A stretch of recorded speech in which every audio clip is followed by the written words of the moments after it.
ओम शांति। आज 30 अक्टूबर 2025 के साकार मधुर महावाक्य हैं। आज मीठे मीठे बाप दादा बोले, मीठे बच्चे, तुम्हें अभी बहुत बहुत साधारण रहना है। फैशनेबल ऊंचे कपड़े पहनने से भी देह अभिमान आता है। बाबा ने कहा, मीठे बच्चे, तुम्हें अभी बहुत बहुत साधारण रहना है। फैशनेबल ऊंचे कपड़े पहनने से भी देह अभिमान आता है। बाबा ने आज प्रश्न पूछा कि तकदीर में ऊंच पद नहीं है तो किस बात में बच्चे सुस्ती करते हैं। तो उत्तर में बाबा कहते, बच्चे, अपना सुधार करने के लिए चार्ट रखो। याद का चार्ट रखने में बहुत फ़ायदा है। नोटबुक सदा हाथ में हो, चेक करो। क्या चेक करना है कि कितना समय बाप को याद किया, हमारा रजिस्टर कैसा है, दैवी करैक्टर हैं, कर्म करते बाबा की याद रहती है। याद से ही कट उतरेगी, ऊंच तकदीर बनेगी।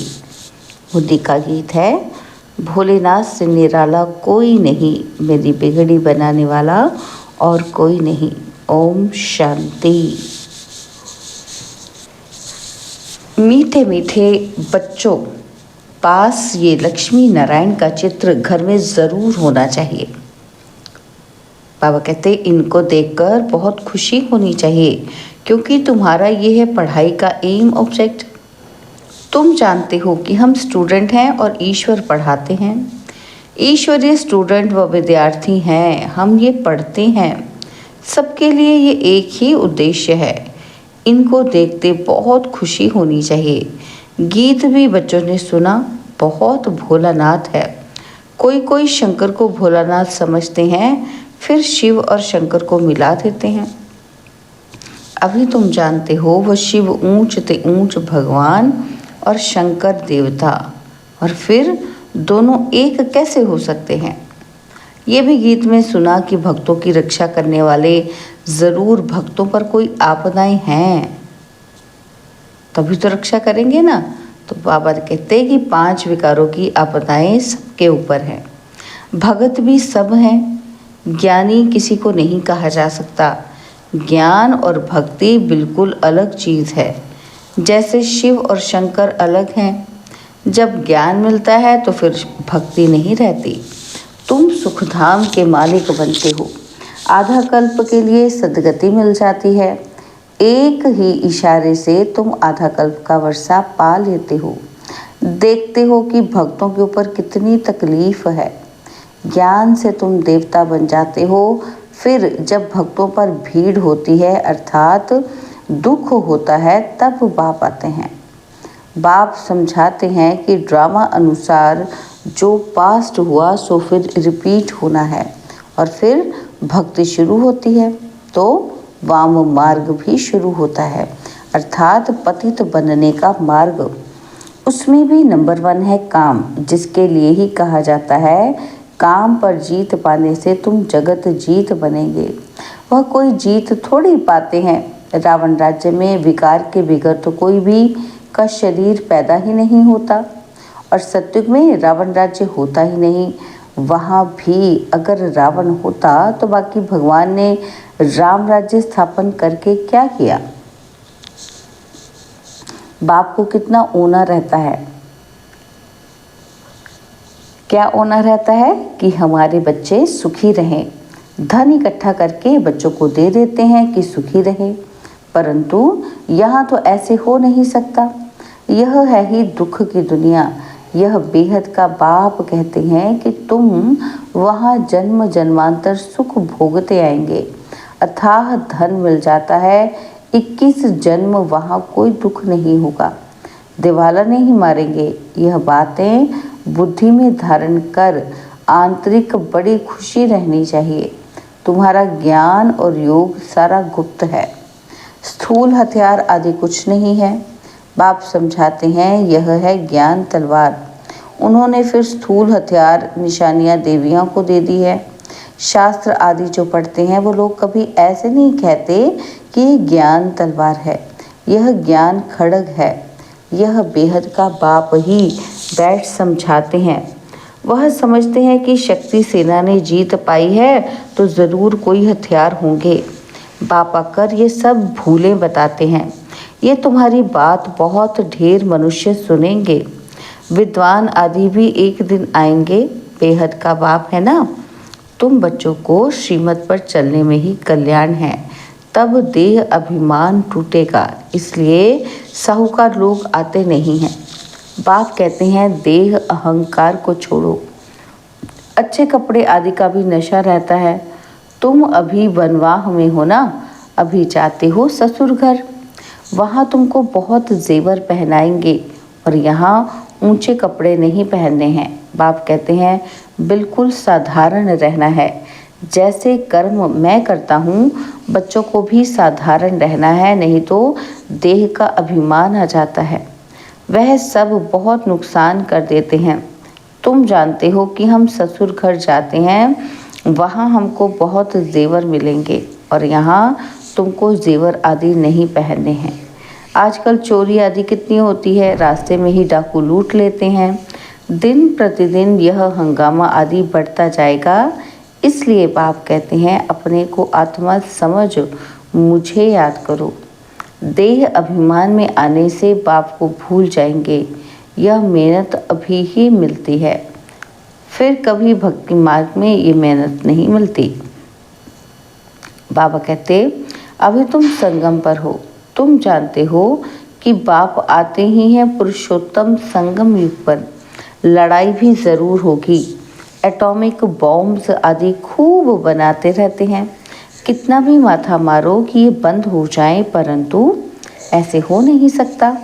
ड्रामा में नूत है, समझाने से भी समझेंगे नहीं।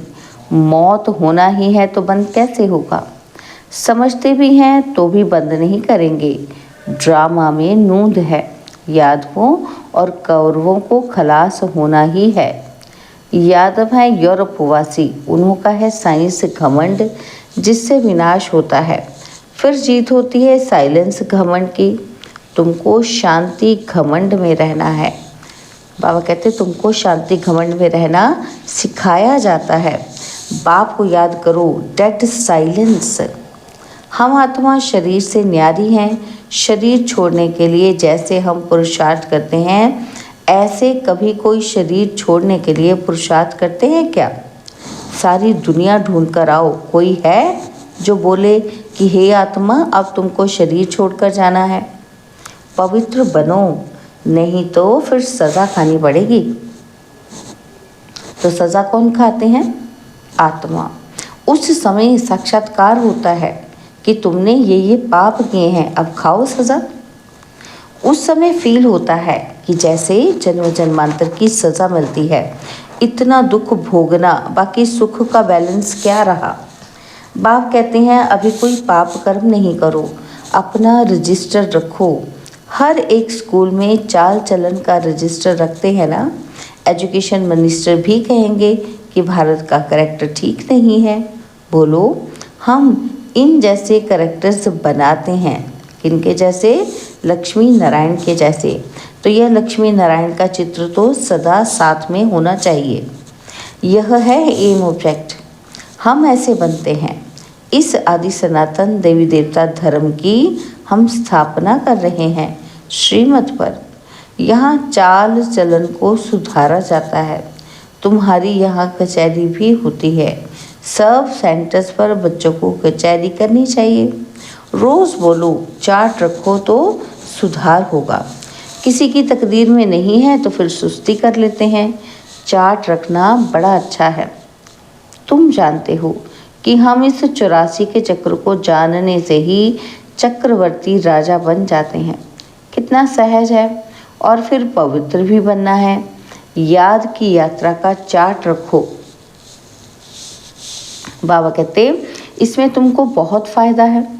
नोटबुक नहीं निकाला तो समझो बाबा को याद नहीं किया। नोटबुक सदा हाथ में रखो। अपना चार्ट देखो कि कितना समय बाप को याद किया। याद बिगड़ जंक उतर ना सके। कट उतारने के लिए चीज़ को घासलेट में डालते हैं ना, तो कर्म करते हुए भी बाप को याद करना है तो पुरुषार्थ का फल मिल जाएगा। मेहनत है ना, ऐसे थोड़े ताज रख देंगे सिर पर। बाबा इतना ऊंच पद देते हैं, कुछ तो मेहनत करनी है। इसमें हाथ पांव आदि कुछ भी नहीं चलाने हैं। पढ़ाई तो बिल्कुल सहज है। बुद्धि में है शिव बाबा से ब्रह्मा द्वारा हम ये बन रहे हैं। कहीं भी जाते हैं तो बैज पड़ा रहे। बोलो, वास्तव में कोट ऑफ आर्म्स यह है। समझाने की बड़ी रॉयल्टी चाहिए, बहुत मीठेपन से समझाना है। कोट ऑफ आर्म्स पर भी समझाना है। प्रीत बुद्धि और विपरीत बुद्धि किसको कहा जाता है? तुम बाप को जानते हो। लौकिक बाप को तो गॉड नहीं कहेंगे। वह बेहद का बाप ही पतित पावन सुख का सागर है। उनसे ही सुख घनेरे मिलते हैं। अज्ञान काल में समझते हैं माँ बाप सुख देते हैं, ससुर घर भेज देते हैं। अब तुम्हारा है बेहद का ससुर घर, वह है हद का। वह माँ बाप करके 5 या 7 लाख करोड़ देंगे। तुम्हारा तो बाप ने नाम रखा है पद्मा पदम पति बनने वाले बच्चों। वहाँ तो पैसे की बात ही नहीं, सब कुछ मिल जाता है। बड़े अच्छे अच्छे महल होते हैं। जन्म जन्मांतर के लिए तुमको महल मिलते हैं। सुदामा का मिसाल है ना। चावल मुट्ठी सुना है तो यहाँ वह भी ले आते हैं। अब चावल रूखा थोड़ी खाएंगे तो उनके साथ कुछ मसाले आदि भी ले आते हैं। कितना प्रेम से ले आते हैं। बाबा तो हमको जन्म जन्मांतर के लिए देंगे, इसलिए कहा जाता है दाता। बाबा कहते भक्ति मार्ग में तुम ईश्वर अर्थ देते हो तो अल्पकाल के लिए दूसरे जन्म में मिल जाता है। कोई गरीबों को देते हैं, कॉलेज बनाते हैं तो दूसरे जन्म में पढ़ाई का दान मिलता है। धर्मशाला बनाते हैं तो मकान मिलता है, क्योंकि धर्मशाला में आकर बहुत सुख पाते हैं। यह तो जन्म जन्मांतर की बात है। तुम जानते हो कि शिव बाबा को जो देते हैं वह सब हमारे ही काम में लगाते हैं। शिव बाबा तो अपने पास रखते नहीं हैं। इनको भी कहा सब कुछ दे दो तो विश्व के मालिक बन जाएंगे। विनाश का साक्षात्कार भी कराया, राजाई का साक्षात्कार भी कराया, तो बस नशा चढ़ गया। बाबा हमको विश्व का मालिक बनाते हैं।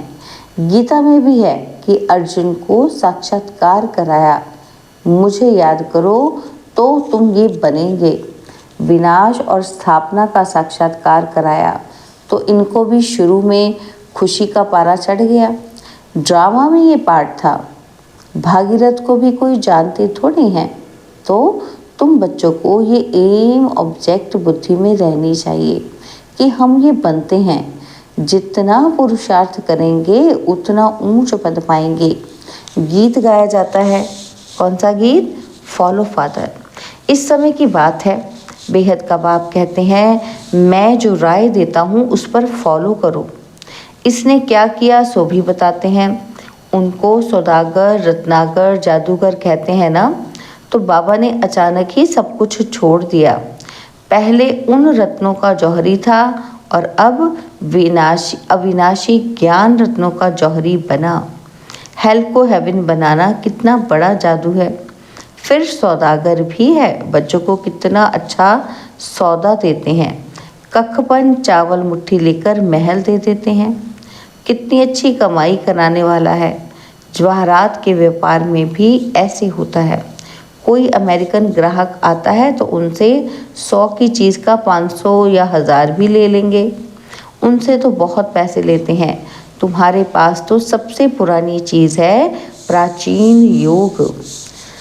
तुमको अब भोलानाथ बाप मिला है। कितना भोला है।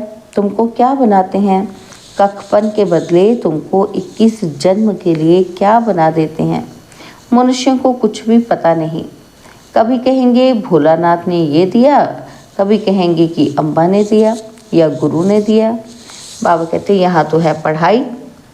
तुम ईश्वरीय पाठशाला में बैठे हो। ईश्वरीय पाठशाला कहेंगे गीता को। गीता में है भगवानुवाच, परंतु ये भी किसी को पता नहीं है कि भगवान किसको कहा जाता है।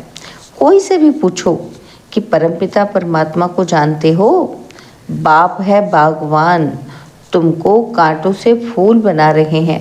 उनको गार्डन ऑफ अल्लाह कहते हैं। यूरोपियन लोग भी कहते हैं कि पैराडाइज बरोबर भारत परिस्तान था, अब कब्रिस्तान है। अभी फिर तुम परिस्तान के मालिक बनते हो। बाप आकर सोए हुए को जगाते हैं, यह भी तुम जानते हो। कैसे? नंबरवार पुरुषार्थ अनुसार। जो खुद जाग जाते हैं तो दूसरों को भी जगाते हैं, नहीं जगाते तो गोया खुद जगा हुआ ही नहीं है। तो बाप समझाते हैं, इन गीतों आदि की भी ड्रामा में नूंद है। कोई गीत बहुत अच्छे हैं, जब तुम उदास हो जाते हो तो ये गीत बजाओ तो खुशी में आ जाएंगे। रात के राही थक मत जाना, ये भी अच्छा है। अब रात पूरी होती है तो मनुष्य समझते हैं जितना भक्ति करेंगे उतना भगवान जल्दी मिलेगा। हनुमान आदि का साक्षात्कार हुआ तो समझते हैं भगवान मिला। बाप कहते हैं ये साक्षात्कार आदि की सब ड्रामा में नूंद है। जो भावना रखते हैं उसका साक्षात्कार हो जाता है, बाकी ऐसा कोई होता नहीं है। बाप ने कहा है ये बैज तो सदैव पड़ा रहे, किस्म किस्म के बनते रहते हैं। ये बहुत अच्छा है समझाने के लिए। तुम रूहानी मिलिट्री हो ना, मिलिट्री को हमेशा निशानी रहती है। तुम बच्चों को भी ये होने से नशा रहेगा कि हम ये बन रहे हैं, हम स्टूडेंट हैं। बाबा हमको मनुष्य से देवता बना रहे हैं। मनुष्य देवताओं की पूजा करते रहते हैं। देवताएं तो दोस्तों की या देवताओं की पूजा नहीं करेंगे। यहाँ मनुष्य देवताओं की पूजा करते हैं क्योंकि वह श्रेष्ठ हैं। अच्छा, मीठे मीठे सिकिलते बच्चों प्रति माता पिता बाप दादा का याद प्यार और गुड मॉर्निंग। रूहानी बाप की रूहानी बच्चों को नमस्ते। हम रूहानी बच्चों की रूहानी बाप दादाजी को दिलवा जान सिकवा प्रेम से नमस्ते। ओम शांति। प्यारे बाबा, मीठे बाबा, मेरे बाबा, शुक्रिया बाबा, शुक्रिया बाबा, शुक्रिया। धारणा के लिए मुख्य सार है। पहला पॉइंट है, बुद्धि में सदा अपनी एम ऑब्जेक्ट याद रखनी है। लक्ष्मी नारायण का चित्र सदा साथ रहे। इसी खुशी में रहो कि हम ऐसा बनने के लिए पढ़ रहे हैं। अभी हम हैं गॉडली स्टूडेंट। और सेकंड पॉइंट है, अपना पुराना कखपन चावल मुट्ठी दे महल लेने हैं। ब्रह्मा बाप को फॉलो कर अविनाशी ज्ञान रत्नों का जौहरी बनना है। बाबा ने आज हमें वरदान दिया, निश्चय के आधार पर विजयी रत्न बन, सर्व के प्रति मास्टर सहारे दाता भव। निश्चय के आधार पर विजयी रत्न बन, सर्व के प्रति मास्टर सहारे दाता भव। निश्चय बुद्धि बच्चे विजयी होने के कारण सदा खुशी में नाचते हैं। वे अपने विजय का वर्णन नहीं करते, लेकिन विजयी होने के कारण वे दूसरों की भी हिम्मत बढ़ाते हैं। किसी को नीचा दिखाने की कोशिश नहीं करते, लेकिन बाप समान मास्टर सहारे दाता बनते हैं, अर्थात नीचे से ऊंचा उठाते हैं। व्यर्थ से सदा दूर रहते हैं। व्यर्थ से किनारा होना ही विजयी बनना है। ऐसे विजयी बच्चे सर्व के लिए मास्टर सहारे दाता बन जाते हैं। स्लोगन है, निस्वार्थ और निर्विकल्प स्थिति से सेवा करने वाले ही सफलता मूर्त हैं। निस्वार्थ और निर्विकल्प स्थिति से सेवा करने वाले ही सफलता मूर्त हैं। बाबा के अव्यक्त इशारे स्वयं और सर्व के प्रति मनसा द्वारा योग की शक्तियों का प्रयोग करो। बाबा कहते योग का प्रयोग करने के लिए दृष्टि वृत्ति में भी पवित्रता को और अंडरलाइन करो। मूल फाउंडेशन अपने संकल्प को शुद्ध ज्ञान स्वरूप शक्ति स्वरूप बनाओ। कोई कितना भी भटकता हुआ परेशान दुख की लहर में आए, खुशी में रहना असंभव समझता हो, लेकिन आपके सामने आते ही आपकी मूर्त, आपकी वृत्ति, आपकी दृष्टि आत्मा को परिवर्तन कर दे। यही है योग का प्रयोग। अच्छा, ओम शांति।